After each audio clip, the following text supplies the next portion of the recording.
출애굽기 마지막 장 40장 우리 같이 찾아서 34절부터 마지막 절 38절까지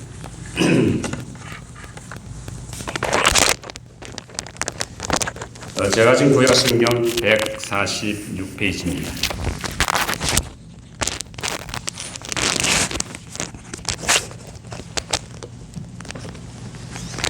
(146페이지) 출애굽기 40장 34절에서 38절 우리 제가 먼저 읽고 그 다음 절 여러분들이 교독해 주시기 바랍니다.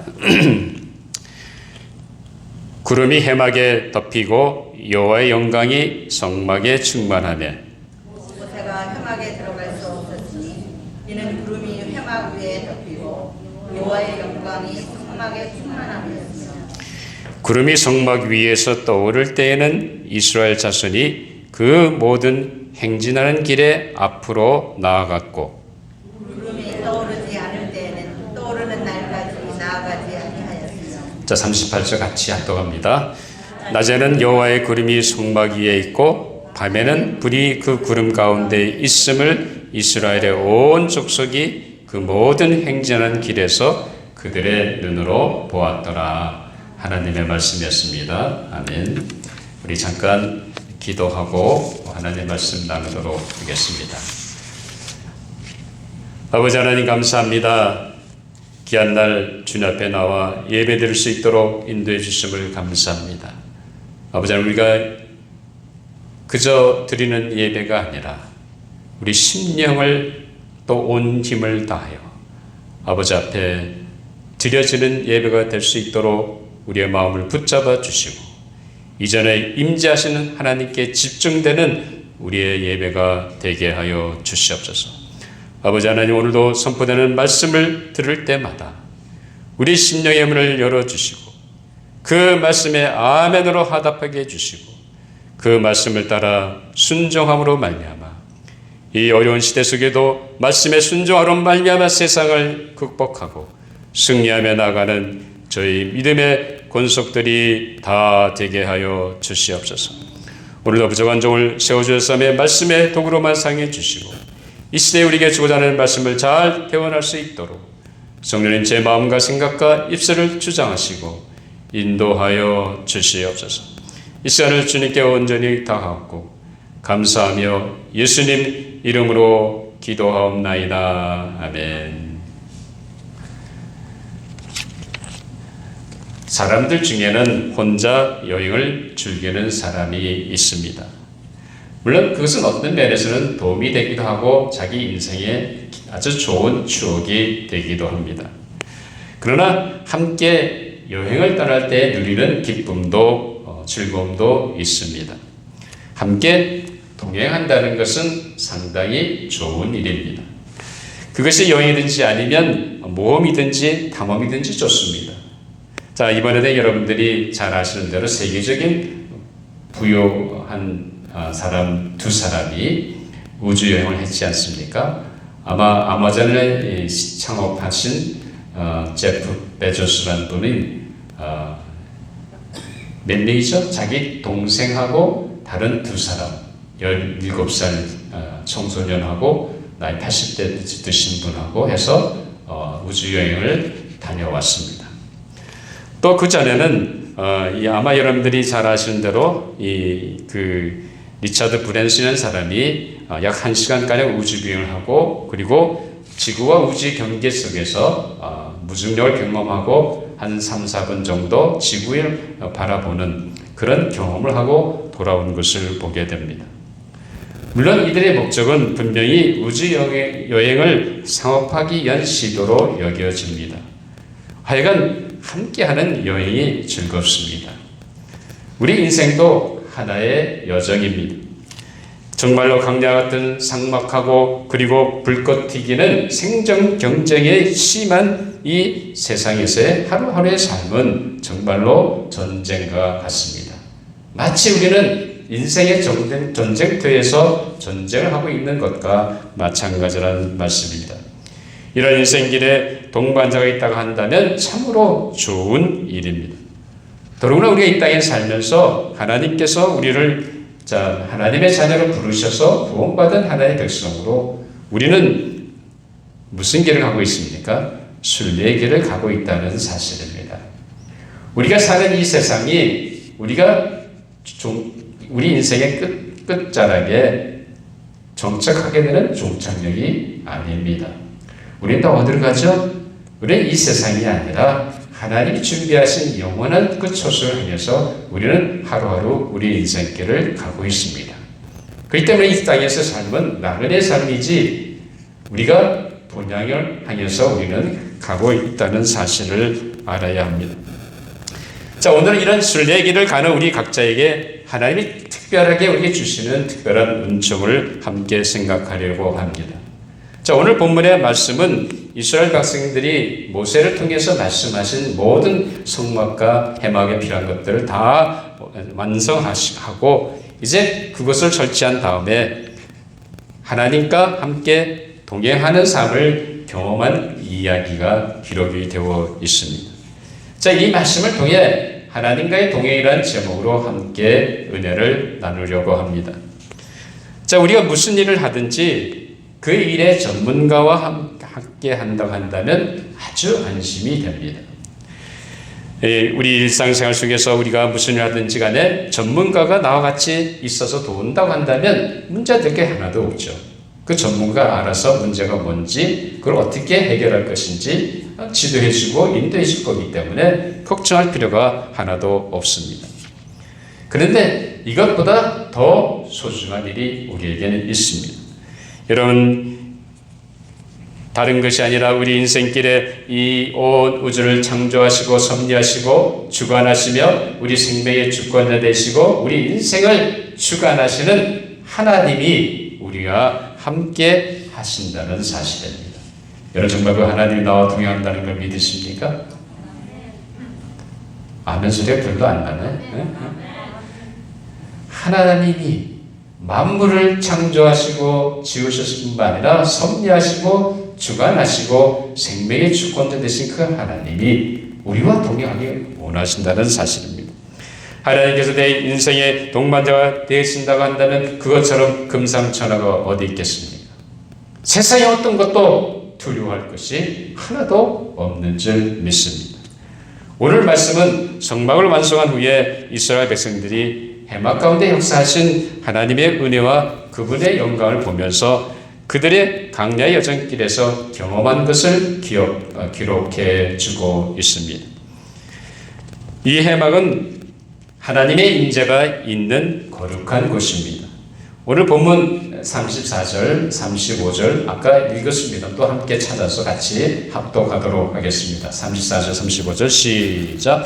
구름이 해막에 덮이고 여호와의 영광이 성막에 충만하며 모세가 해막에 들어갈 수 없었으니 이는 구름이 해막 위에 덮이고 여호와의 영광이 성막에 충만함이었으며 라고 말하고 있습니다. 이스라엘 백성이 만든 그 해막에 하나님의 임재가 거하심을 무엇을 보고 알 수 있습니까? 바로 오늘 본문을 보니까 뭡니까? 그 해막의 가운데 구름이 덮였다고 기록되어 있습니다. 다시 말하는 그 해막을 덮고 감싸 있는 구름이 바로 하나님께서 그 해막에 그 이스라엘 백성들이 진영하고 있는 그 해막 전체의 그 주변에 그 진영에 하나님이 함께 하신 증거입니다. 하나님의 영광이 온 그 해막에 충만했습니다. 그러자 모세도 감히 그 해막에 들어갈 수 없었다고 기록되고 있습니다. 사랑하는 여러분, 하나님과 매일 동행하는 삶을 정말 누리기 원하십니까? 만왕의 왕 만주의 주가 되신 그 하나님과 함께 내가 내 인생을 내 신뢰기를 살아간다 한다면 그것처럼 힘이 되고 든든한 것이 어디 있겠습니까? 그런데 그 하나님과 동행하는 삶을 살려면 하나님의 임재 안에 머물러야 합니다. 자, 오늘 본문 말씀 아닙니다. 히브리서 4장 14절 16에서 16절까지 보면 이렇게 히브리 기자는 얘기하고 있습니다. 그러므로 우리에게 큰 대제사장이 계시니 승천하시니 곧 하나님의 아들 예수시라. 우리가 믿는 도리를 굳게 잡을지어다. 우리에 있는 대제사장은 우리의 연약함을 동정하지 못하실 이가 아니요 모든 일에 우리와 똑같이 시험을 받으신 이로되 죄는 없으시니라. 그러므로 우리는 국려하심을 받고 때를 따라 돕는 은혜를 얻기 위하여 은혜의 보좌 앞에 담대히 나아갈 것이냐 라고 히브리 기자는 말하고 있습니다. 이 말씀에 의하면 하나님의 임재 앞에 나아갈 수 있는 길이 우리 모두에게, 우리 믿는 사람들에게 열렸다고 말하고 있습니다. 다시 말하면 예수 그리스도께서 우리 죄를 대신해서 죄값을 십자가에 담당하시고 말미암아 우리가 죄 사함 받았고 하나님의 은혜의 보좌 앞에 나아갈 수 있는 길이 열렸다는 사실입니다. 그럼 죄로 인해서 하나님과 인간 사이에 막혔던 그 담이 완전히 무너졌다는 겁니다. 누구든지 그리스도의 이름으로 그 하나님의 보좌 앞에 나아갈 수 있는 은혜가 주어졌습니다. 그래서 하나님께서 그때 때마다 베풀어 주시는 하나님의 국민의 여기심과 은혜를 누릴 수 있다고 히브리 기자는 우리에게 말해주고 있습니다. 때를 따라 돕는 은혜를 얻기 위하여 하나님의 은혜의 보좌 앞에 담대히 나아가라고 우리를 격려하고 있습니다. 사랑하는 성도 여러분, 우리는 언제 어디선지 간에 그리스도의 이름을 의지하여 하나님의 임재 앞으로 나아갈 수 있습니다. 믿으십니까? 주님의 이름을 붙잡고 주님의 이름을 선포하고 우리는 담대하게 하나님의 임재 안에 들어갈 수 있다는 사실입니다. 이것이 예수 그리스도를 믿는 하나님의 자녀가 누리는 엄청난 특권인 것을 잊지 마시기 바랍니다. 사랑하는 여러분, 여기서 우리가 하나님의 임재 안에 나갈 수 있는 이유는 우리가 잘나서입니까? 우리가 아니면 하나님 보시기에 의로운 삶을 살아서입니까? 혹은 우리가 성도로 교회에 나와 예배드리며 교제를 나누고 봉사와 헌금 생활을 하기 때문입니까? 매주 교회에 빠지지 않고 나오기 때문도 결코 아닙니다. 우리는 우리의 죄악으로 인해 어느 한순간도 거룩하신 하나님의 임재 앞에 나갈 수 없습니다. 우리가 그분의 임재 앞에 나갈 수 있는 은혜가 주어진 것은 전적인 예수 그리스도의 십자가의 희생의 바로 사랑인 것입니다. 그 십자가의 사랑 때문에 우리 죄가 사함받았고 그 죄 사함받았기에 하나님 앞에 거룩하신 하나님의 은혜의 분전 앞에 하나님 우리를 의롭다 여기셨기 때문에 나아갈 수 있게 된 겁니다. 믿으세요, 여러분들? 이건 엄청난 특권입니다. 전능하신 하나님, 그거 들어오신 하나님, 우리 생명의 주권을 내준 하나님, 그 하나님의 임재 앞에 주님의 이름을 의지하고 나아갈 수 있다는 겁니다. 그래서 우리가 하나님과 함께 동행하는 엄청난 은혜가 주어졌다는 사실입니다. 사랑하는 여러분, 예수 그리스도의 귀하신 이름을 의지하시기 바랍니다. 주님의 보혈의 공로를 믿고 의지하고 그분의 이름으로 우리는 거룩하신 하나님의 보좌 앞에 나아갈 수 있습니다.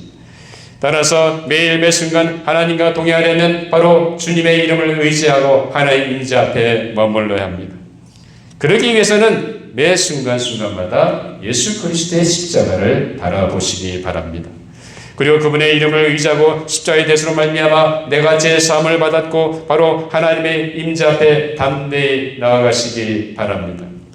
사랑하는 여러분, 우리가 하나님의 임재 앞으로 담대히 나갈 때 하나님께서 그때마다 베푸시는 엄청난 하나님의 공의이심과 하나님의 은혜가 있을 줄 믿습니다. 우리 인생길에 우리가 하나님 임재 안에 머물러 있게만 된다고 한다면 하나님께서 우리에게 필요한 은혜를 내려주십니다.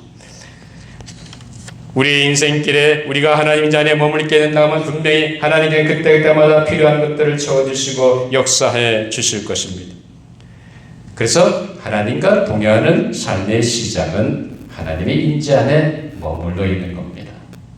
어떻게 하나님과 동행할 수 있느냐? 하나님의 임재 안에 머물러는 거예요. 그러면 하나님과 동행하는 삶이 시작된다는 겁니다. 이것은 항상 나를 위해 자신의 생명을 대신하신 예수 그리스도의 십자가를 바라보시고 그 보혈의 능력으로 내가 죄가 다 씻음을 받았고 그리고 하나님 앞에서 의로운 자로 여김을 받았다는 그 사실을 분명히 마음속에 믿으시기 바랍니다. 그래서 예수 그리스도의 이름을 의지하여 하나님의 임재 앞으로 담대히 나아가시는 우리 조지아 장로교의 모든 믿음의 성도 여러분들이 되시기를 주님의 이름으로 축원합니다. 사랑하는 우리가 하나님의 임재 가운데 있을 때 우리는 하나님의 보호하심과 인도하심을 받을 수가 있습니다. 이 강야 같은 인생 여정길에서 우리가 하나님 안에 임재 안에 있다고 한다면 그 어떤 인생의 장애물이 다가와도 문제가 될 것이 하나도 없습니다.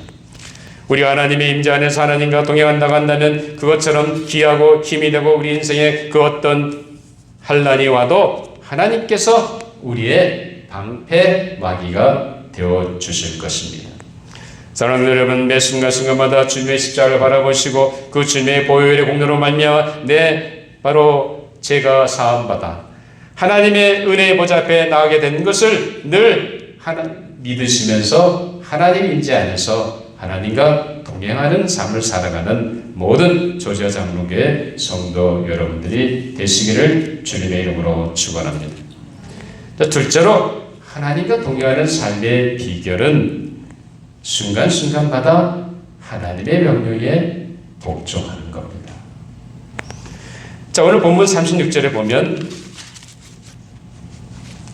구름이 성막 위에서 떠오를 때에는 이스라엘 자손이 그 모든 행진하는 길에 앞으로 나갔고 라고 말하고 있습니다.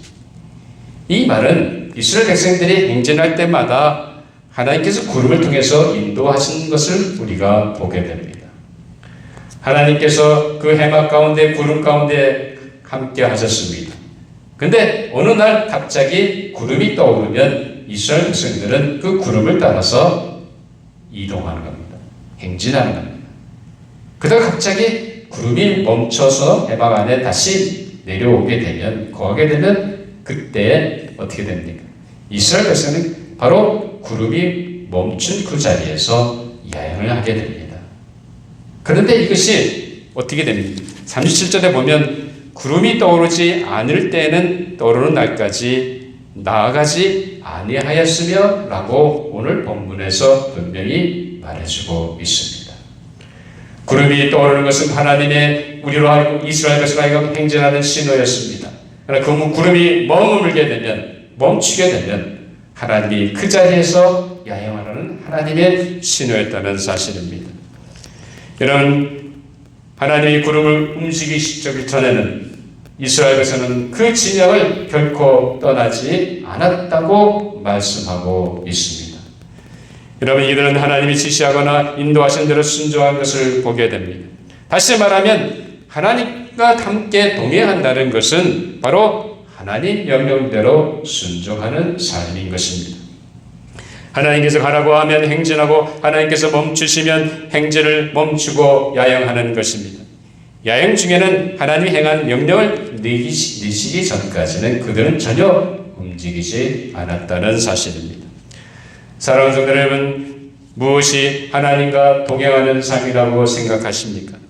하나님의 임재 안에 거하면서 하나님이 뭐라고 말씀하시든지 그 하나님의 명령에 순종하며 나아가는 것이 바로 하나님과 동행하는 삶입니다.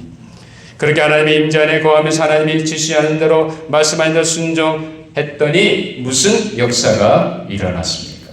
자, 오늘 본문 우리 38절 한번 같이 찾아서 또 아까 읽었습니다만 같이 합독하도록 하겠습니다. 38절 마지막 절 시작. 낮에는 여호와의 구름이 성막 위에 있고 밤에는 불이 그 구름 가운데 있음을 이스라엘의 온 족속이 그 모든 행진하는 길에서 그들의 눈으로 보았더라 라고 출애굽기는 결론을 내리고 있습니다. 이스라엘 백성들은 해막 가운데서 임재하시는 하나님과 함께 동행했습니다. 이들은 하나님의 구름을 통해 움직이신 대로 순종하며 살았습니다. 그랬더니 하나님께서 어떻게 하셨습니까? 낮에는 그 사막의 뜨거운 햇빛을 구름으로 막아주십니다. 그리고 갈 길을 인도해 주십니다. 그리고 밤에 낮과 밤의 일교차와 이 온도차가 얼마나 큽니까? 밤에는 춥거든요.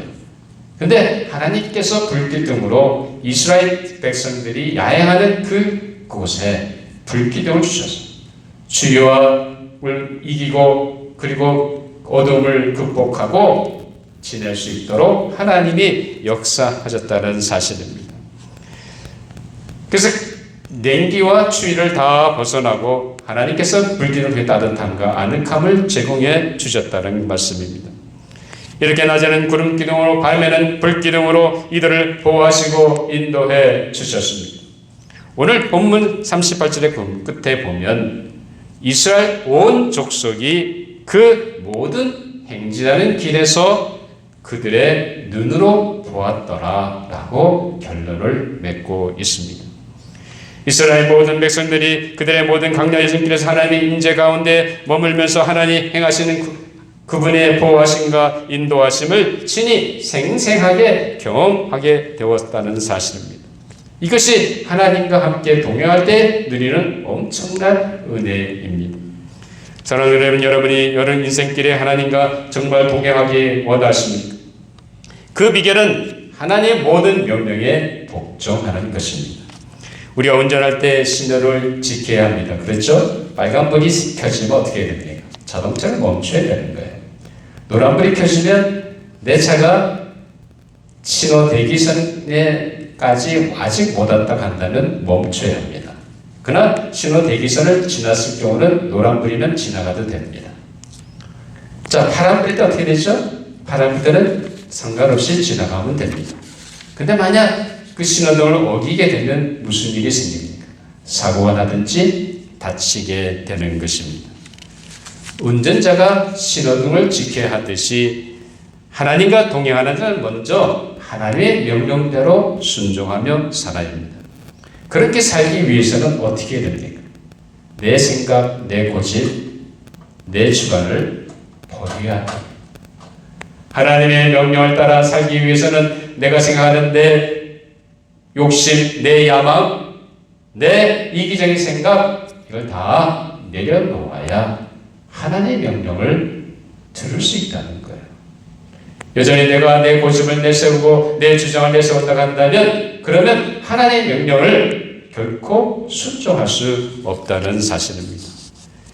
우리는 하나님과 동행한다는 것은 하나님이 움직이시면 움직이고 하나님이 멈추시면 멈추는 것이 하나님과 동행하는 삶의 모습입니다. 하나님이 이끄신 대로 순종하는 삶이 바로 하나님과 동행하는 삶의 모습입니다. 그렇기 때문에 여전히 내 뜻을 채우고 내가 원하는 대로 산다고 한다면 그 순간 더 이상 나는 하나님과 동행하는 삶이 아닙니다. 나 홀로 사는 거예요.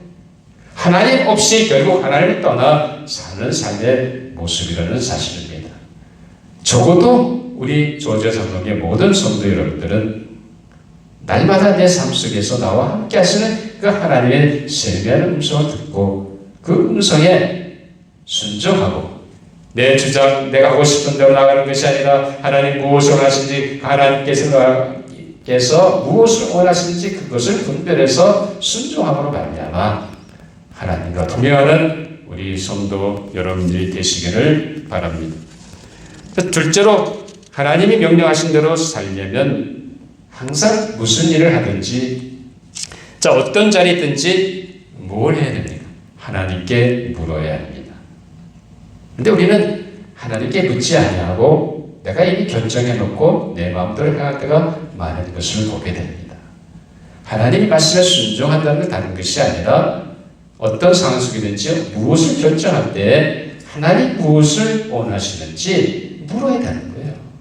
하나님 뜻이 어디 있는지, 하나님 정말 이것을 기뻐하시는 것이 일인지, 하나님 기뻐하지 않는 일인지 하나님께 묻고 하나님께 응답을 받고 나가야 합니다. 그래야 하나님께서 말씀하신 명령대로 순종하는 삶의 모습인 것입니다. 여러분, 그것은 다른 것이 아니라 기도로 하나님께 묻는 겁니다. 다윗은 늘 전쟁에 나갈 때에는 전쟁을 할지 안 할지조차도 하나님께 물었습니다. 하나님, 블레셋 군대가 이렇게 쳐들어오는데 어떻게 되겠습니까? 같이 군대를 몰고 나가야 할까요? 물었어요. 그리고 전쟁도 어떻게 전쟁하는지 다윗은 구체적으로 하나님께 묻습니다. 자기의 지혜가 있고 지략이 있지만 그것을 의지하는 것이 아니라 하나님, 저들과 나가 싸울 때 어떻게 싸우면 되겠습니까? 하나님께 묻고 하나님이 지시하신 대로 전쟁을 통해서 승리했다는 사실입니다. 다윗은 여호와께 여쭈어 이르되 하면서 하나님께 물었다는 사실입니다. 사랑하는 성도 여러분, 여러분들은 하나님께 묻고 계십니까? 무슨 일을 결정하기 전에 하나님께 먼저 묻는 것이 중요합니다. 우리가 하나님과 동행한다고 말은 하면서도 하나님의 뜻을 찾지 않는다고 한다면 그건 하나님과 동행하는 것이 아니라 내 마음대로 나 혼자 살아가는 거예요. 정말 하나님과 함께 동행하는 삶은 그 하나님의 명령대로 순종하며 살아가는 삶인데, 그러기 위해서 어떻게 해야 돼요? 물어야 되는 거예요. 기도로 하나님 앞에 나가서 하나님 어떻게 하면 되겠습니까? 하나님이 무엇을 저에게 원하십니까? 그렇게 하나님께 묻고 하나님의 음성을 듣고 순종할 때 우리는 하나님과 동행하는 삶이 이루어진 줄 믿습니다. 사랑하는 여러분, 기도는 하나님의 인접해 나가는 은혜의 통로입니다. 기도는 나와 하나님과의 의사소통이 이루어지는 것입니다. 우리는 기도를 하나님께 묻고 그 일을 결정할 수 있습니다. 그렇게 해서 매사에 하나님이라면 어떻게 하실지 물으시고 그 명령에 순종하시는 말미암아 하나님과 동행하시는 우리 모든 성도 여러분이 되시기를 주님의 이름으로 축원합니다. 실제로 하나님의 명령을 따라 살려면 하나님의 손을 꼭 붙잡아야 합니다. 그런데 어떻게 보이지 않는 하나님의 손을 붙잡을 수 있습니까? 자, 그러면 그것은 하나님께 이 시간까지 내 인생의 여정길에서 함께 해주셔서 베푸신 은혜와 그분의 긍휼과 사랑과 보호하심과 인도하심을 기억하고 감사하는 일입니다. 과거 일을 기억하면 기억할수록 하나님의 은혜가 너무도 고맙고 감사하다고 한다면 우리는 그 하나님을 더 붙잡을 수밖에 없습니다. 근데 과거에 하나님께 내게 이루신 엄청난 그 은혜와 사랑과 인도하심과 보호하심을 다 새까맣게 잊어버리고 산다고 한다면 우리는 하나님을 찾는 것이 아니라 다른 것을 찾게 됩니다. 하나님보다 소중히 여겨지는 것이 생긴다는 것입니다. 그것이 물질일 수도 있습니다. 그것이 내 가족일 수도 있습니다. 내 자녀일 수도 있습니다. 오늘 하나님과 동행한다는 것은 다른 것이 아니라 뭐예요? 여러분들이 마음속에 뭘 해야 됩니까? 하나님의 명령대로 살기 위해서는 내 생각, 내 고집 다 떨쳐버리고 우리의 순간순간마다 하나님 앞에 무엇을 하나님이 원하시는지 묻고, 그리고 하나님께서 지금까지 내 인생에 역사하신 그 은혜와 사랑을 기억하고 감사하는 겁니다. 그럴 때 우리는 또 하나님을 붙잡게 되고 하나님과 동행하는 삶이 이루어질 줄 믿습니다. 사랑하는 여러분, 이스라엘 백성들이 광야 정길 내내 그들은 직접 하나님의 인도하심과 보호하심을 목격했습니다. 그것이 이를 하여금 하나님께 복종하고 하나님과 함께 동행하게 된 것입니다. 물론 애굽을 떠날 때 1세들 즉 여호수아 갈렙 빼놓고는 하나님께 베푸신 그 모든 은혜를 경험했으면서도 여전히 그들은 문제가 생길 때마다 불평과 원망을 털어놓다가 결국은 가나안 땅에 들어가지 못하고 다 광야에서 죽은 것을 우리는 깨닫게 됩니다. 사랑하는 성도 여러분, 전능하신 하나님 만물을 창조하시고 섭리하시며 생명의 근원 되신 하나님과 동행하기 원하십니다. 그렇다면 내 죄를 대신해서 자신을 희생하신 예수 그리스도의 십자가를 바라보시고 그 보혈의 공로로 내 죄가 씻음 받고 하나님의 은혜 보좌 앞에 나아갈 수 있는 길이 열렸다는 것을 믿으시기 바랍니다. 그래서 예수의 이름으로 날마다 하나님의 임재 안에 머무시기 바랍니다. 그리고 하나님 무엇을 원하시든지 그대로 순종함으로 하나님과 하나님의 명령에 순종함으로 하나님과 함께 매일 동행하시는 성도 여러분들이 되시기를 바랍니다. 사랑하는 여러분, 아직도 내 삶이 여전히 내 삶 속에 있는데 고집, 내 욕심, 내 야망과 내 이기심을 버리고 이 매사에 예수 하나님께 기도로 물어 하나님의 뜻이 어디에 있는지 깨닫고 순종하여 지금까지 내 인생길에서 역사하신 그 하나님의 은혜를 감사함으로 앞으로 남은 여러분의 인생이 하나님과 함께 동행하시는 아름다운 믿음의 삶이 되시기를 주님의 이름으로 축원합니다. 기도하시겠습니다. 아버지 하나님 감사합니다. 우리로 하여금 어떻게 하나님과 동행하는 삶을 살지 깨닫게 해주시니 정말로 감사합니다. 하나님께서 이스라엘 백성들을 인도하실 때 해막 가운데 구름으로 인도하셔서 또 그들을 구름을 떠올려서 행진하게 하시고 구름이 멈추게 하심으로 말미암아 그들이 그 멈춘 그곳에서 야영하도록 인도해 주신 것을 정말로 감사합니다. 아버지, 우리가 하나님과 동행한다 하면서도 여전히 내 고집, 내 야망, 내 이기적인 생각을 붙잡는 저희들을 용서해 주시고 그 모든 것을 다 내려놓고 이제 기도하는 가운데 하나님의 뜻이 어디 있는지 분별해서 그 하나님의 뜻에 순종함으로 말미암아 이 시간까지 내 인생에 역사하신 놀라운 하나님의 은혜를 앞으로 남은 인생 동안 하나님과 함께 동행하는 놀라운 은혜의 삶을 살아가는 모든 조제장국의 성도 여러분들이 되게 하여 주시옵소서. 감사하며 예수님 이름으로 기도하옵나이다. 아멘. 우리 손잡는 예식을 거행하도록 하겠습니다.